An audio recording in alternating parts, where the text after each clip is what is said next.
and welcome back to the workshop. Some of you guys know a few months ago I went on a big old trip kind of all over the world. My first stop was in Italy. I visited with my friend Oliver Goldschmidt. Some of you guys saw that video, but a lot of you didn't watch it. If you haven't seen it yet, you should go check it out. It was a great time. The reason why I was going to India in the first place is my good friend Jordan Lamotte. Jordan is a master bladesmith from upstate New York. He's an incredibly talented guy, not only at blades, but also in other things as well. He is a great blacksmith. He knows how to train oxen. Who even knew that was still a thing? Not me. And he is overall a very scholarly person. He cares a lot about education and history and all of that great stuff. He's a great guy. Very highly recommend you checking him out on Instagram. He, back in 2019, 2020, applied for the Fulbright Scholarship. It's an organization that sends people around the world for scholarly reasons, to educate themselves in some kind of non-traditional things. So for Jordan, he was studying Indian arms and weaponry, as well as traditional Indian metalwork, which Indian metalwork is about as old as it gets. So that is pretty dang cool. And so Jordan was studying at the city palace of Udaipur, as well as studying with Sandeep and Rahul, who are both master Kafgari artists. So after a few months of him being there, he was like, we were messaging back and forth one day, and he's like, hey man, I'm having a great time. You should come over and visit. And I was like, okay. And so I did. Before we talk about where my journey started in India, let's give a quick shout out to today's sponsor. Today's episode, which is sponsored by Squarespace. Talk about today's Squarespace, which is sponsored. Talk about episode. Thank you, Squarespace, for sponsoring today's episode. That was confusing, but you know what's not confusing is building a website with Squarespace. Squarespace is an online website building platform that makes it very easy to build a website for whatever you're passionate about, whether you are a church or a goose purveyor. They make it very easy to put together a gallery, sell merchandise, have a contact page, all of those wonderful things on pre-designed website pages. They mean that you don't have to be a coder or a great designer even. You can still have a beautiful website. Media is great, but it's not everything. You need to be able to have that kind of professional. So even someone who is as technologically illiterate as myself was able to build a website. I can talk about my dog, I can talk about my knives, talk about Jesus, I can do whatever. They also have a ton of other neat features that I have not yet taken advantage of, like members-only areas and a bunch of other very cool things. So if you guys are interested in building a website, go to squarespace.com and use code WillStelter for 10% off your first website or website domain. Thank you, Squarespace, for sponsoring today's episode. With that, let's hippity-hop back in.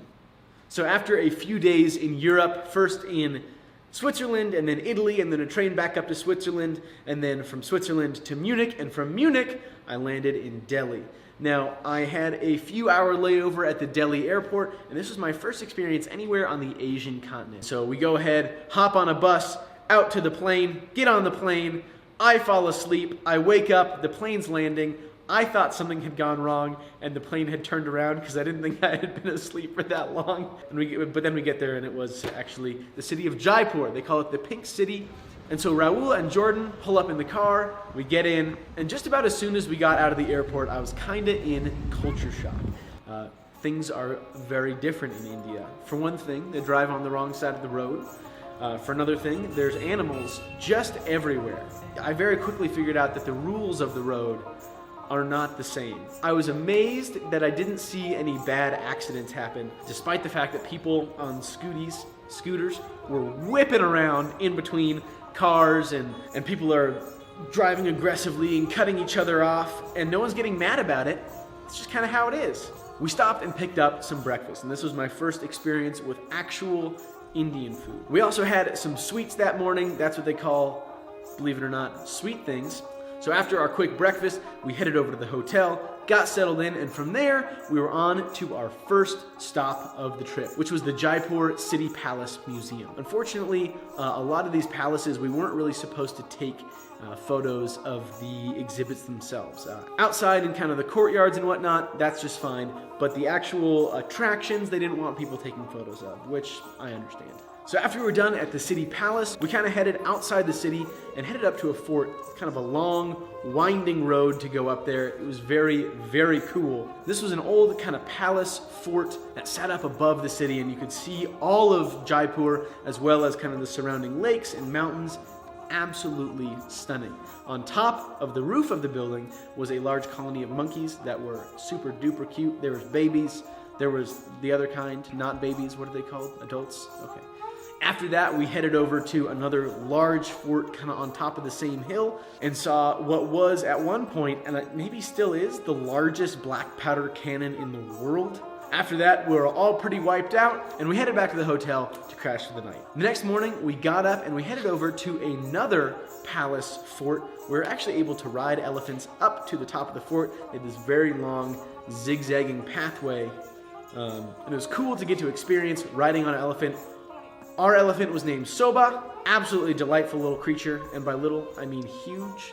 And before anyone asks, these elephants are not mistreated. They're only worked for about 2.5 or 3 hours in the morning. They don't have to work during the heat of the day. They're very well taken care of. After that, we gathered our things and we headed out of town on our way to the city of Bikanir. In Bikanir, we got to visit a few of the other museums as well. They had a couple really wonderful collections, and this is the first place that I started to see some kind of crazy pattern welding in their blades. Specifically, a chevron pattern, which was Damascus and Wootz chevron together. I wasn't able to get any photos of it, but it was absolutely delightful. Something that I really noticed about Indian weapons, and I had seen it in books in the past, but it really, really stuck out to me as I got to see a very wide breadth of weaponry, is that they were very, very creative with their weapons. Indian weapons are not boring. So Bikanir was a really delightful city. Again, we got to have a lot of absolutely delicious food kind of out and about. The only not fun part was because Bikanir is one of the little smaller cities, finding a little tuk-tuk, the little three-wheeled dudes, late at night was a big problem. We ended up spending about 2 hours trying to find a place to eat. We were like 8 miles away from the hotel, and it took us about 45 minutes to actually get a tuk-tuk, and we ended up going back and having dinner at the hotel, which was great because it was delicious. So after our couple days in Bikanir, we headed to our next stop, which is the city of Jodhpur. On our way to Jodhpur, we stopped at a place called the Rat Temple, which, for those of you who are unfamiliar with rat temples, they are temples filled with rats. As someone who does personally not care for rats so much, not knowing what it was because they didn't tell me, it was quite surprising to walk barefoot into this large temple and all of a sudden have there be rats everywhere. Thankfully, I didn't touch any rats. Jordan accidentally barely touched a rat with his foot, and it did not seem like a terribly pleasant experience. There was some amazing, amazing metalwork, these raised silver doors that were just stunning, and there was a giant soup pot outside that was riveted together. Neat as can be. Overall, if you don't love rats, I don't know that I would necessarily recommend going barefoot into the Rat Temple. Since the drive between Bikanir and Jodhpur wasn't terribly long, we were able to squeeze in a visit with a production blacksmith that day.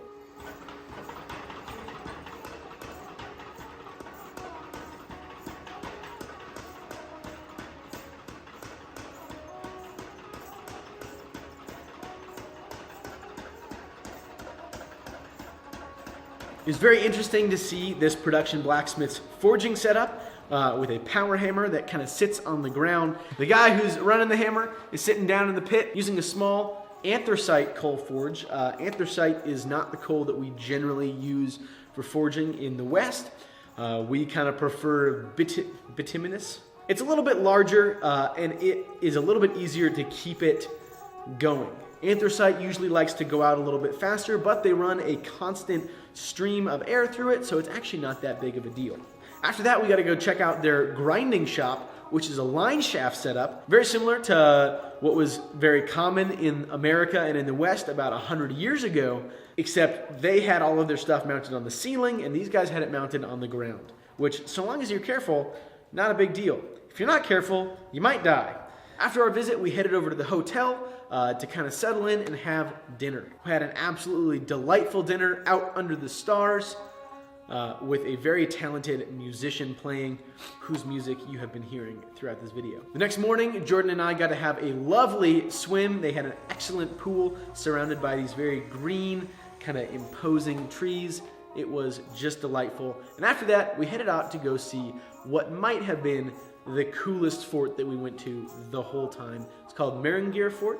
I can't pronounce it, but it's another fort sitting on top of a hill, and not only is it a museum, but they also have a very large scholarly department. Jordan knows the curator as well as another gentleman who works in the conservation department, and so we got to speak with him for a little while. He's a Fulbright scholar himself. They also had a spectacular and very well displayed weapons museum. So not only did they have well conserved pieces that had been brought back to life in a very respectful manner, it's also very easy to see and kind of close up study a lot of these pieces. So after Jodhpur, we headed out to go to the place where Raoul and Sandeep are from, and where Jordan had spent the majority of his time studying the lake city of Udaipur. So for the next couple days in Udaipur, we spent our time going around the city. Jordan showed me his favorite sites. We got to visit the City Palace Museum. We got to spend some time with Raoul and Sandeep and their family, their workshop, to see their collection of historic weapons, which was very cool to actually get to handle and feel around what these actual battle-used weapons felt like. Hundreds of years old. Very, very, very cool experience. One of the coolest things that happened on my whole trip happened on my last day there. Jordan and I were scooting around, and we drove over to the Lahore Bazaar, the iron market of Udaipur, where the blacksmiths are. And lo and behold, there's some folks just forging on the side of the road. And so we hopped out, just chilling, watching them forge. They were doing some striker work. So one guy has the sledgehammer, the other guy is working it. He was squatted down. He had burlap over his feet to keep him from getting burned. He's got the coal fire on one side and kind of his working area over here. There's no vise around. The anvil that he was using was square. And so after we hung out and kind of talked for a little bit, they didn't really speak any English, and Jordan speaks some Hindi, but not quite enough to understand exactly what they were doing. Turns out, we found out later, they were forging a rebar bending fork. Anyway, we kind of, through the use of hand signals, asked if I could do some forging. And they were like, sure, white boy, go ahead, swing the hammer. I don't know if that's what they said. That's kind of how it felt. They tried to get me to sit down so that I couldn't hit very hard, but I didn't. And I got to have a great time forging full bore, swinging a hammer. It was very cool to see a fusion of some kind of Western along with Indian forging techniques that they were using. So it was not unfamiliar to me, the kind of communication between striker and director. So that was one of the cooler cultural experiences that I got to have. In India, the hospitality culture is huge. I'm very, very, very glad that I got to be there with not only Raoul and Sandeep, who are amazing craftsmen, but they also spoke Hindi. We didn't get swindled. We didn't get taken advantage of. We got to go visit some spots that not really the places that necessarily a American who doesn't speak Hindi would normally be able to go. But because we had them with us, we were able to go check out some really, really wonderful places. So a huge thank you to Raoul and Sandeep, as well as the rest of your family. Thank you to Jordan for hosting me out there. I had a truly wonderful time. So my last day, Jordan dropped me off at the airport, and I flew from Udaipur to Delhi. And then I stopped at a few places on the way back to visit with some friends, but I didn't really do a whole lot of filming while I was there. I stopped in Kuwait and Dubai. Really, really amazing places. Very different from both Italy and from India and from America. It was like nowhere else that I had ever been. And that was a fun little chapter on the end of the trip that originally was not planned. And so it was great to get to stop off there and visit for a couple days with some good friends. And so from Dubai, flew up over the North Pole and made it home. So a huge thank you to the patrons for patronizing us, and huge thank you to Squarespace for sponsoring today's episode. Stay tuned for more fun builds in the shop, as well as hopefully some more traveling videos where I get to dig in a little bit deeper into the craft side of things. But I hope you guys enjoyed getting to see some of these historic weapons, historic places. Appreciate you guys. Don't forget to like and follow and subscribe. Don't forget to let me know all of the things that I did wrong in the comments down below. With that, I will see you on the next one. Bye-bye.